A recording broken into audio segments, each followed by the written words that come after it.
Dark is Rising, Day 2, Part 2. A hand touched his shoulder. Merriman was at his side.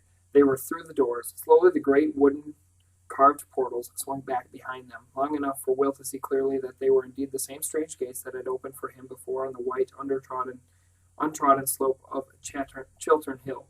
Then at the moment that they closed, the doors too were no longer there. He saw nothing, only the gray light of snow that reflects a gray sky. He was back in the snow-droned woodland world into which he had walked early that morning. Anxiously he swung round to Merriman. "Where is she? What happened?" It was too much for her. The strain was too great, even for her. Never before. I have never seen this before. His voice was thick and bitter. He stared angrily at nothing.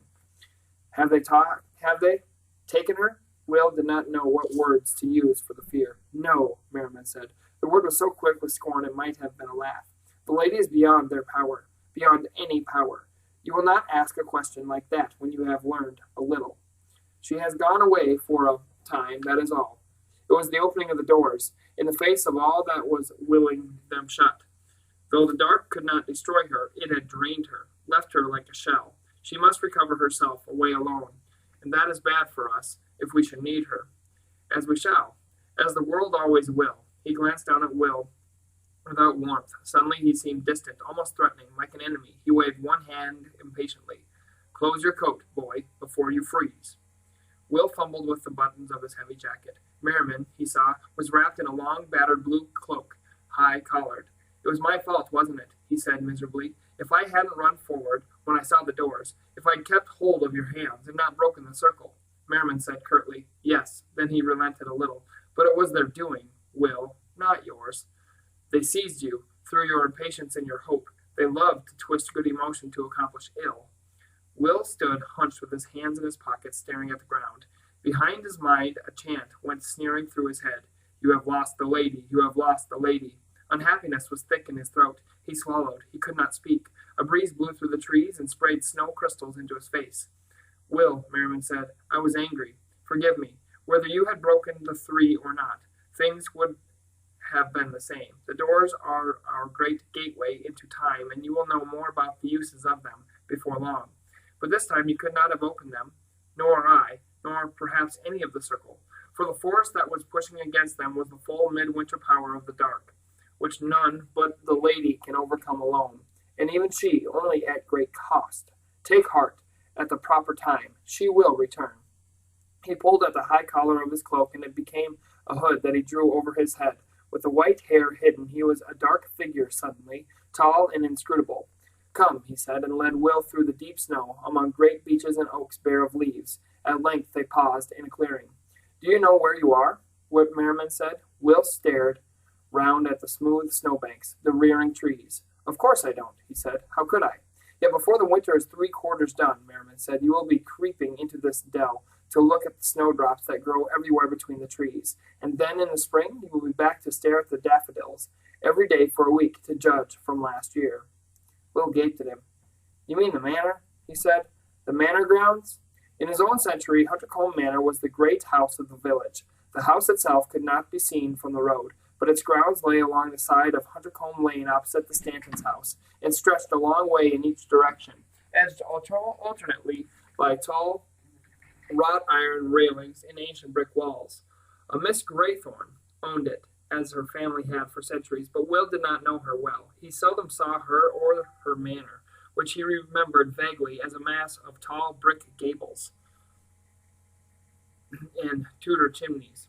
The flowers that Merriman had spoken of were private landmarks in his year. For as long as he could remember, he had slipped through the manor railings at the end of winter to stand in this one magical clearing and gaze at the gentle winter-banishing snowdrops, and later the golden daffodil glow of spring. He did not know who had planted the flowers. He had never seen anyone visiting them.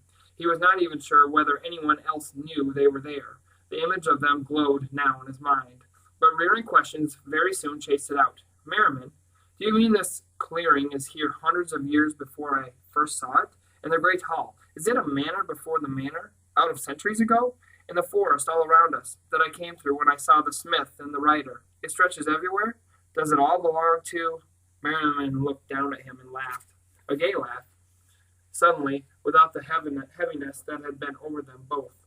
"Let me show you something else," he said, and he drew Will further through the trees away from the clearing until there was an end to the sequence of trunks and mounds of snow.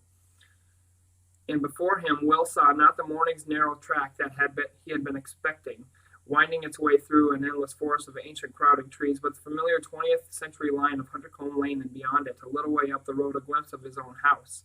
The manor railings were before them, somewhat shortened by the deep snow. Merriman stepped stiff-legged over. Will crept through his usual gap, and they were standing on the snow-banked road. Merriman put back his hood again, and lifted his white-maned head, as if to sniff the air of this newer century. "You see, Will," he said, "we of the circle are planted only loosely within time. The doors are a way through it, and in any direction we may choose. For all times coexist, and the future can sometimes affect the past, even though the past is a road that leads to the future. But men cannot understand this, nor will you for a while yet. We can travel through the years in other ways too. One of them was used this morning to bring you back through 5 centuries or so. That is where you were, in the time of the royal forest that stretched over all the southern part of this land from Southampton Water up to the Valley of the Thames here." He pointed across the road to the flat horizon, and Will remembered how he had seen the Thames twice that morning, once among its familiar fields, once buried instead among trees. He stared at the intensity of remembering on Merriman's face. 500 years ago, Merriman said, the kings of England chose deliberately to preserve those forests, swallowing up whole villages and hamlets inside them, so that the wild things, the deer and the boars and even the wolves, might breed there for the hunt. But forests are not biddable places, and the kings were, without knowing it, establishing a haven, too, for the powers of the dark, which might otherwise have been driven back then to the mountains and remoteness of the north. So that is where you were until now. Well, in the forest of Andoridia, as they used to call it, in the long gone past. You were there in the beginning of the day, walking through the forest in the snow, there on the empty hillside of the Chilterns, still there when you had first walked through the doors. That was a symbol. Your first walking, for your birthday as one of the old ones. And there in that past is where we left the lady. I wish that I knew where and when we shall see her again. But come she will, when she can. He shrugged as if to shake away the heaviness again. And now you can go home, for you are in your own world. And you are in it too, said Will. Merriman smiled. Back again, with mixed feelings. Where will you go? About and roundabout. I have a place in this present time, just as you do. Go home now, Will. The next stage in the quest depends on the walker, and he will find you. And when his circle is on his belt beside the first, I shall come. But Will suddenly wanted to clutch at him, to beg him not to go away. His home no longer seemed quite the unassailable fortress it had always been. You will be all right, Merriman said gently. Take things as they come. Remember that the power protects you. Do nothing rash to draw trouble towards you, and all will be well. And we shall meet soon, I promise you. All right, Will said uncertainly. An odd gust of wind eddied round them in the still morning, and gobbets of snow spattered down from the roadside trees. Merriman drew his cloak around him, its bottom edge swirling a pattern in the snow. He gave Will one sharp look, of warning and encouragement mixed, pulled his hood forward over his face, and strode off down the road without a word. He disappeared round the bend beside Rook's Wood on the way to Dawson's farm. Will took a deep breath and ran home. The lane was silent in the deep snow and the gray morning. No birds moved or chirped. Nothing stirred anywhere. The house, too, was utterly quiet. He shed his outdoor clothes, went up the silent stairs. On the landing he stood looking out at the white roofs and fields. No great forest mantled the earth now. The snow was as deep, but it was smooth over the flat fields of the valley, all the way to the curving Thames. All right, said James sleepily from inside his room. From behind the next door, Robin gave a kind of formless growl and mumbled, In a minute, coming. Gwen and Margaret came stumbling together out of the bedroom they shared, wearing night dresses, rubbing their eyes. There's no need to bellow, Barbara said reproachfully to Will. Bellow? He stared at her. Wake up, everyone, she said in a mock shout. I mean, it's a holiday, for goodness sake. Will said, but Never mind, Gwen said. You can forgive him for wanting to wake us up today. After all, he has a good reason. And she came forward and dropped a quick kiss on the top of his head. Happy birthday, Will, she said. The walker on the old way. More snow to come, they say, said the fat lady with the string bag to the bus conductor. The bus conductor, who was West Indian, shook his head and gave a great glum sigh. Crazy weather, he said. One more winter like this, and I'm going back to Port of Spain. Cheer up, love, said the fat lady. You won't see no more like this. 66 years I've lived in the Thames Valley, and I never saw it snow like this, not before Christmas. Never. 1947, said the man sitting next to her, a thin man with a long pointed nose. That was a year for snow. My word, it was. Drifts higher than your head, all down Huntercombe Lane and Marsh Lane and right across the common. You couldn't even cross the common for 2 weeks. They had to get snow plows. Oh, that was a year for snow. But not before Christmas, said the fat lady. No, it was January, the man said, nodded mournfully. Not before Christmas, no. They might have gone on like this all the way to Maidenhead, and perhaps they did, but Will suddenly noticed that his bus stop was approaching in the featureless white world outside. He jumped to his feet, clutching at bags and boxes. The conductor punched the bell for him. Christmas shopping, he observed. Uh-huh. 3, 4, 5. Will squashed the packages against his chest and hung on to the rail of the lurching bus. I finished it all now, he said. About time. Wish I had, said the conductor. Christmas Eve tomorrow, too. Frozen blood, that's my problem. Need some warm weather to wake me up. The bus stopped, and he steadied Will as he stepped off. Merry Christmas, man, he said.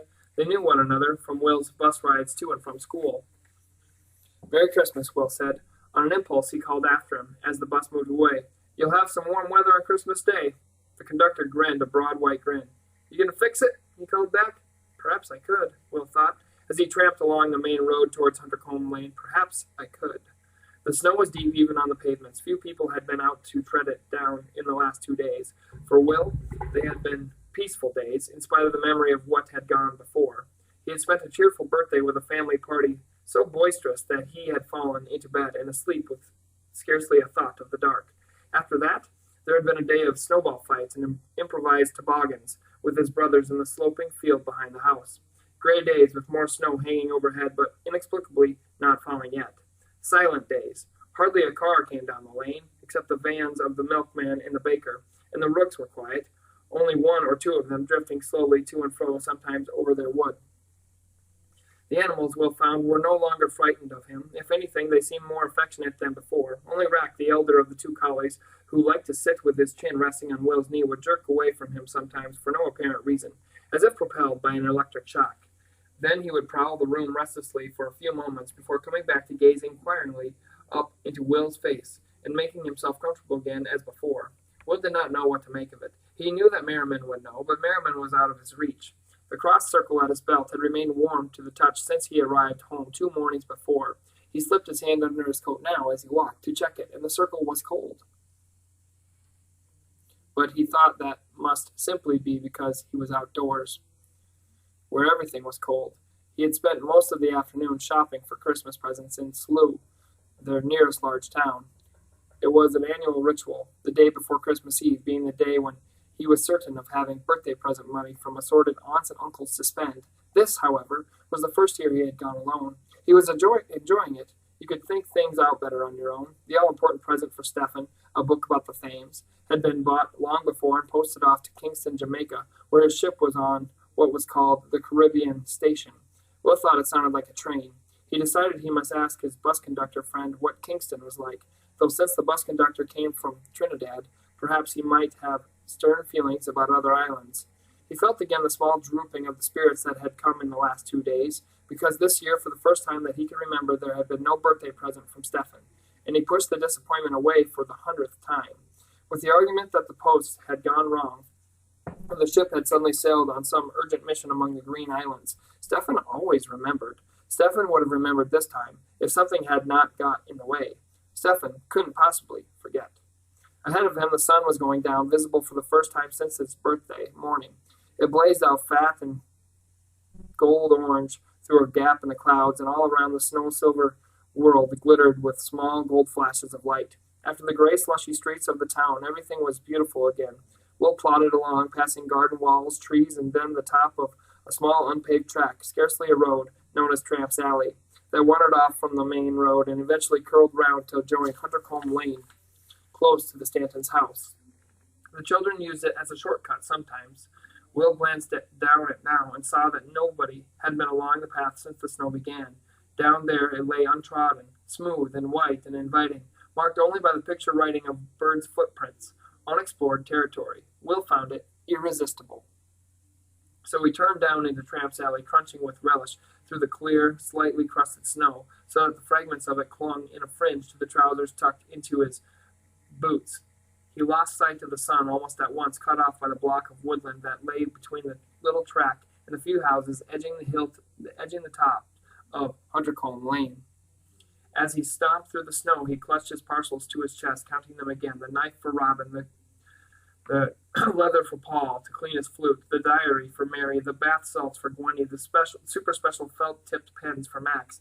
All his other presents were already bought and wrapped. Christmas was a complicated festival when you were one of 9 children. The walk down the alley began quite soon to be less fun than he had expected. Will's ankles ached from the strain of kicking away through the snow. The parcels were awkward to carry. The red golden glow from the sun died away into a dull grayness. He was hungry, and he was cold. Trees loomed high on his right, mostly elms with an occasional beech. At the other end of the track was a stretch of wasteland transformed by the snow from a messy array of rank weeds and scrub into a moon landscape of white sweeping slopes and shaded hollows. All around him, on the snow-covered track, twigs and small branches lay scattered, brought down from the trees by the weight of snow. Just ahead, Will saw a huge branch lying across the path. He glanced apprehensively upward, wondering how many other dead arms of the great elms were waiting for wind or snow weight to bring them crashing down. A good time for collecting firewood, he thought, and had a sudden, tantalizing image of the leaping fire that had blazed in the fireplace of the great hall, the fire that had changed his world, by vanishing at the word of his command and then obediently blazing into life again. As he stumbled along in the cold snow, a sudden, wild, cheerful idea sprang up in his mind out of the thought of that fire, and he paused, grinning to himself. You gonna fix it? Well, no, friend. I probably can't get you a warm Christmas day, really, but I could warm things up a bit here. Now, he looked confidently at the dead branch lying before him, and with easy command now of the gift he knew was in him, he said to it softly, mischievously, "Burn." And there on the snow, the fallen arm of the tree burst into flame. Every inch of it, from the thick rotted base to the smallest twig, blazed with licking yellow fire. There was a hissing sound, and a tall shaft of brilliance rose from the fire like a pillar. No smoke came from the burning, and the flames were steady. Twigs that should have blazed and crackled briefly, and then fallen into ash, burned continuously as if it fed by other fuel within. Standing there alone, Will felt suddenly small and alarmed. This was no ordinary fire, and not to be controlled by ordinary means. It was not behaving at all in the same way as the fire in the earth had done. He did not know what to do with it. In panic, he focused his mind on it again and told it to go out, but it burned on, steady as before. He knew that he had done something foolish, improper, dangerous perhaps. Looking up through the pillar of quivering light, he saw high in the gray sky 4 rooks flapping slowly in a circle. Oh, Merriman, he thought unhappily, where are you? Then he gasped as someone grabbed him from behind, blocking his kicking feet in a scuffle of snow, and twisting his arms by the wrists behind his back. The parcels scattered in the snow. Will yelled with the pain in his arms. The grip on his wrist slackened at once, as if his attacker were reluctant to do him any real harm, but he was still firmly held. Put out the fire, said a hoarse voice in his ear urgently. I can't, Will said. Honestly, I've tried, but I can't. The man cursed and mumbled strangely, and instantly Will knew who it was. His terror fell away like a released weight. Walker, he said, let me go. You don't have to hold me like that. The grip tightened again at once. Oh, no, you don't, boy. I know your tricks. You're the one, all right. I know now. You're an old one. But I don't trust your kind any more than I trust the dark. You're new awake, you are, and let me tell you something you don't know. While you're new awake, you can't do nothing to anyone unless you can see him with your eyes. So you aren't going to see me. That I know. Will said, I don't want to do anything to you. There really are some people who can be trusted, you know. Precious few, the walker said bitterly. I could shut my eyes if you'd let me go. Pah, the old man said. Will said, you carry the second sign. Give it to me. There was a silence. He felt the man's hands fall away from his own arms, but he stood where he was and did not turn around. I have the first sign already, Walker, he said. I know I do, or you know I do. Look, I'm undoing my jacket, and I'll pull it back, and you can see the first circle on my belt. He pulled aside his coat, still without moving his head, and was aware of the walker's hunched form slipping around at his side. The man's breath hissed out through his teeth in a long sigh as he looked, and he turned his head up to Will without caution. In the yellow light from the steadily burning branch, Will saw a face contorted with battling emotions, hope and fear and relief, wound tightly together by an anguished uncertainty. When the man spoke, his voice was broken and simple as that of a small, sad child. "It's so heavy," he said plaintively, "and I've been carrying it so long. I don't even remember why. Always frightened, always having to run away. If only I could get rid of it. If only I could rest. Oh, if only it was gone. But I daren't risk giving it to the wrong one. I daren't. The things that would happen to me if I did. They're too terrible. They can't be put into words. The old ones can be cruel. Cruel! I think you're right. You're the right one, boy. I've been looking for you a long time to give the sign to you. But how can I be really sure? How can I be sure you aren't a trick of the dark?" He's been frightened for so long, Will thought, that he's forgotten how to stop. How awful, to be so absolutely lonely. He doesn't know how to trust me. It's so long since he trusted anyone. He's forgotten how. "Look," he said gently, "you must know I'm not part of the dark. Think, you saw the rider try to strike me down." But the old man shook his head miserably, and Will remembered how he had fled shrieking from the clearing the moment the rider had appeared. "Well, if that doesn't help," he said, "doesn't the fire tell you?" "The fire, almost," the walker said. He looked at it hopefully. Then his face twisted in recalled alarm. "But the fire, it'll bring them, boy. You know that. The rooks will already be guiding them. And how do I know whether you lit the fire because you're a new awake old one playing games, or as a signal to bring them after me?" He moaned to himself in anguish and clutched his arms round his shoulders. He was a wretched thing, Will thought pityingly. But somehow he had to be made to understand. Will looked up. There were more rooks circling lazily overhead now, and he could hear them calling harshly to one another. Was the old man right? Were the dark birds messengers of the dark? "Walker, for goodness' sake," he said impatiently, "you must trust me. If you don't trust someone just once, for long enough to give him the sign, you'll be carrying it forever. Is that what you want?" The old tramp wailed and muttered, staring at him from mad little eyes. He seemed caught in a centuries of suspicion like a fly in a web, but the fly still has wings that can break the web, give him the strength to flap them just once. Driven by some unfamiliar part of his mind, without quite knowing what he was doing, Will gripped the iron circle on his belt, and he stood up as straight and as tall as he could and pointed at the walker and called out, "The last of the old ones has come, Walker, and it is time. The moment for giving the sign is now. Now or never. Think only of that. No other chance will come. Now, Walker, unless you would carry it forever, obey the old ones now. Now." It was as if the word released a spring. In an instant, all the fear and suspicion in the twisted old face relaxed into the childish obedience with a small smile of almost foolish eagerness. The walker fumbled with a broad leather strap that he wore diagonally across his chest, and he pulled from it a quartered circle identical with the one that Will wore on his belt, but gleaming with the dull brown gold sheen of bronze. He put it into Will's hands and gave a high cackling little laugh of astonished glee. The yellow flaming branch on the snow before them blazed suddenly brighter and went out. The branch lay just as it had when Will first came down the alley, gray, uncharred, cold, as if no part of it had ever been touched by a spark or flame. Clutching the bronze circle, Will stared down at the rough-barked wood lying there on the unmarked snow. Now that its light was gone, the day seemed suddenly much more murky, full of shadows, and he realized with a shock how little of the afternoon was left. It was late. He must go. And then a clear voice said out of the shadows ahead, "Hello, Will Stanton."